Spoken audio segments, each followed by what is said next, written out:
Well, hey, hot mamas. Welcome to Crazy Sexy Menopause. I am here with Robbin Raspberry and Karon Fields, and we are walking today and talking about menopause. So, ladies, where do we go? Robbin, you are 67, right? Yes, I am. And Karon, you are 70, and I am 69. So y'all got some wisdom up in here today. So Robbin, what has been your experience so far? What my experience so far with menopause, it's an ongoing. I think it's a lifelong, once you start, it doesn't end. I think you're right. Yes. It's not a end, and I think that's the thing that I had to learn, and had to learn on my own, is that the experience of it started probably in my 40s. Okay. When they weren't quite sure what it was. And Yes. and then I hit menopause with a email saying, a letter saying you are now in menopause. What? That's how I learned on my birthday at 50 years old. No. Welcome. Wait, along with the AARP card? Yes, along with the AARP card. So I said, well, okay, all right. Oh my goodness. So there was a settling in to know that all those symptoms I had leading up to it, it was what it is, so. Wow. Wow. I know, Mine right? wasn't like that at all. How was I knew it was coming. I knew it was coming. How did you know? How did you I know? had fibroids, Okay. and I had to have surgery at 35 to have a hysterectomy. And I kind of was like okay with it, but I didn't really know what I was signing up for. I knew I didn't want, to have the painful periods and the, issues that come with fibroids, but the emotion let loose with no warning. Oh my God! It was. I can't even begin to tell you what it was. I had temper tantrums. Oh, no, really? Okay, out. so the mood swings? Mood swings, falling out, acting crazy. And I didn't know why. And finally, I went back to my doctor. I said, you know what? Either I'm going to kill you or I'm going to kill somebody. Because this is not okay. And he put me on the patch. And I was on the patch for about 20 years. Really? Wow. Yeah. Okay. And it was nice. It was. And everyone around you said, good for her. Don't ever get off. Don't ever get off. Yeah, don't ever get off. That's funny. That is something, though, what you say about the emotions. Because it was like when I was going through it, the ups and, the sweats, the not sleeping, putting clothes on, taking clothes off, and, at night. And it not was wearing certain clothes. And not wearing, Right. Yes, That's right. Oh my goodness, and nothing that wasn't cotton. Yes. Right. That was the other thing, cotton. Right. It was like this other whatever they had, I could not wear it. It would, so it were those types of things. And I would go to the doctor and they would say, I don't know. What? Maybe. Wow. Maybe. See, so I'm saying I was going through it, but it was like. You didn't have any information or somebody to help you understand. Right. I mean, I could read, and I learned. Right, exactly. No. Did you find another doctor? Yeah, I found another doctor. Okay, good. Yeah, I found another doctor, Good. and then they talked about it being perimenopause, and that was the thing. And there, as long as you're having your cycle, your period, it's like sometimes it's going to happen, sometimes it's not going to happen, and so those are the things that as you go through the process of becoming, going to the stage of menopause, it was like there are going to be things that happen. So I got that from a doctor, a different doctor. That's Yeah. wonderful. That's And it was a interesting. female doctor. It was Good. a female doctor. And it's too. important for women to know that if your doctor, if the doctor that you're seeing has no information, Right. or doesn't even recognize the symptoms, Right. it is imperative to find someone Right, to that find does. exactly. Yes. Because you know that even when I had periods, it was a thing when I had bad cycles. I had them. It was not good. And doctors would say the pain that I was experiencing was in my mind. Oh, no. And this was a thing. So it's a bit about the fact that if you have doctors who are also going to diminish or say that what you're Right. experiencing, what you're experiencing and saying, no, it's not that. It's like those are the things that you have to kind of make sure that you go to a different doctor. Yeah, absolutely. And you may have to go to a couple to get the right one. You know, so. Yeah, that is the conundrum, finding the doctor, because you have to go through so much in order to find a doctor that is reputable and knowledgeable. Right. But it's so worth it. Right. It is. I had a great doctor. Oh, you are blessed. Yeah, Right. I really was. In terms of the medical piece of it. But there's so many wives' tales. Yes. About, okay, when you have a hysterectomy, you're different. Yeah, talk about that. Yes.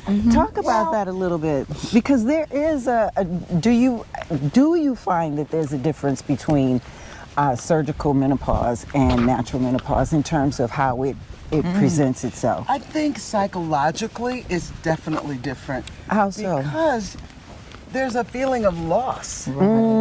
So I've lost a part of me, the feminine part, the part that defines me as a woman. That part is gone. And then, Wow. older people older than me who have had that issue, their husbands told them, you're not the same. Really? And sex with you is not the same. And that's not true. It is not true. I think, and I certainly gave myself permission to have a mourning period. Okay, yes. A time when I just mourn the loss of that part of my body. And so, yeah, I think it continues to be different. Really? Yeah. Now, how many years are you post-menopause? 35, 40 years. Okay, okay. Yeah. And how does it feel different now? Well, I think because I've done the work, I feel more comfortable. I am clear about who I am. And so I'll say that it's gradually changed what I thought about. And my daughter, she was not helpful at all. Not at all. She says, oh, you're a boy now. How is she not helpful? So you're a boy now. Don't you say that. Okay. So humor, huh? So humor. Yeah, get out of that. Oh, stop it. Stop it.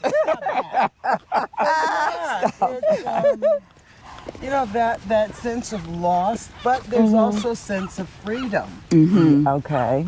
There's a freedom to not have to worry about when you wear white pants. Yeah, yeah. Did you see with the tennis, Wimbledon? Now they've changed the rule. So with Wimbledon, everyone is mandated to wear white. Oh, right. So the women have objected to this for many, many years Right. because of their menstrual cycles. Exactly. And so they've just changed the rule now this year. Wow. That women don't have to wear white under white bottoms when they're menstruating. I was like, oh my goodness. They got to think about that too. They must have a woman on the board or something. Yeah. Finally, that we're listened Yes, to. That we're yes, finally listened yes, to. yes. Right. That we're listened to. Oh my goodness, but that is a benefit. Yeah. That is Right. definitely one of the benefits. Right. I was looking forward to that. Yeah, that part is not bad. And it's interesting too, what you're talking about is when you experience menopause and there is a mourning, like I didn't have children.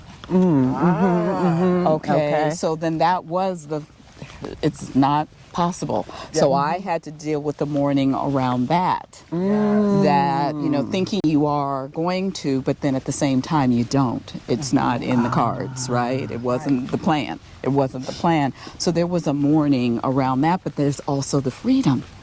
It's both. It's not one or the other. And it's a process. And I think that's part of what I think is important for those women who haven't yet made it, who haven't made that transition to menopause, is that understanding that it's almost like a rites of passage. Yes. As it relates to being a woman. Yes. And to embrace it as opposed to pushing it away. Yeah, And making or it feeling ashamed of it, or that, regret that I wish that kind of thing. Because to do the work to understand what it means now in a different way of being what a woman is. Yes. And there's so many women who feel that, and conversely, there are women who attack other women because they don't have, or they didn't. Yeah, we are all in this love together, and we need to be compassionate with each other and be understanding. With and ourselves first. Yes, Exactly. Absolutely. It's most important. And that's where the healing takes place. Yes. See, that's where the healing takes place. And I think that with women, Black women, is that we need to see that we're having unique experiences, but we're still the same. And that we're still a community. So the diversity of our experiences is what makes us stronger. Yes. And so I think like that is the piece. It's like, okay, you had a hysterectomy, I did not.